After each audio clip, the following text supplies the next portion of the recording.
Good morning সবাইকে। কেমন আছো তোমরা সবাই? দেখুন বাবান আমার কাছে অনুরোধ করছে ওর মামার বাড়ি যাওয়ার জন্য। দেখুন আমরা মামার বাড়ি যাওয়ার জন্য বেরিয়ে পড়েছি। বাইকে যাচ্ছিলাম, তোমাদের দাদাভাই বাইক চালাচ্ছিল।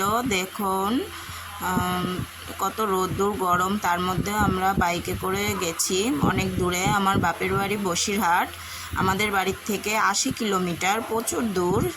তাও আমরা গেছি এত কষ্ট করে। দেখুন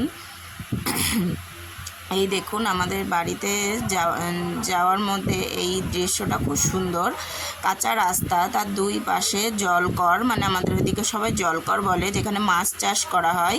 এই দুই ধারে এই জলে কত সমুদ্রের মতন সুন্দর দৃশ্য, কত সুন্দর হাওয়া হয়।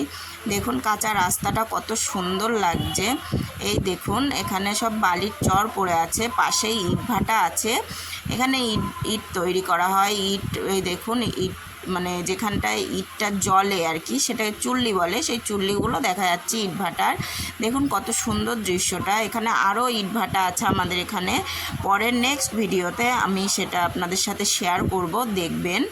এই দেখুন আর একটা ইটভাটা, যেতে যেতে অনেক ইটভাটা দেখতে পেয়েছি, তার মধ্যে একটাই দেখাতে পেরেছি। এই দেখুন আমাদের বাড়ির শিব মন্দির, কালী মন্দির আমাদের পাড়ার, এটা খুব জাগ্রত মন্দির। খুব সুন্দর চড়ক পুজো হয় এখানে। এই দেখুন আমাদের বাড়ির গলিতে ঢুকছি আস্তে আস্তে। দেখুন আমাদের বাড়িটা পুরো কমপ্লিট হয়নি, কেউ বাজে মন্তব্য করবেন না প্লিজ। এই দেখুন আমাদের বাড়িটা কমপ্লিট হয়নি এখনও। দেখুন আমরা চলে এসেছি। এই যে বাবান ঢুকছে, দেখুন মা ওই যে রান্নার জোগাড় করছে।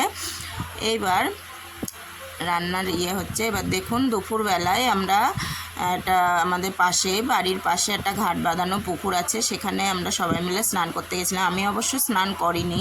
দেখুন তোমাদের দাদাভাই আমার বোন স্নান করছিল। আজকের মতন ভিডিওটা এইটুকুই, দেখতে থাকুন। পরবর্তী ভিডিও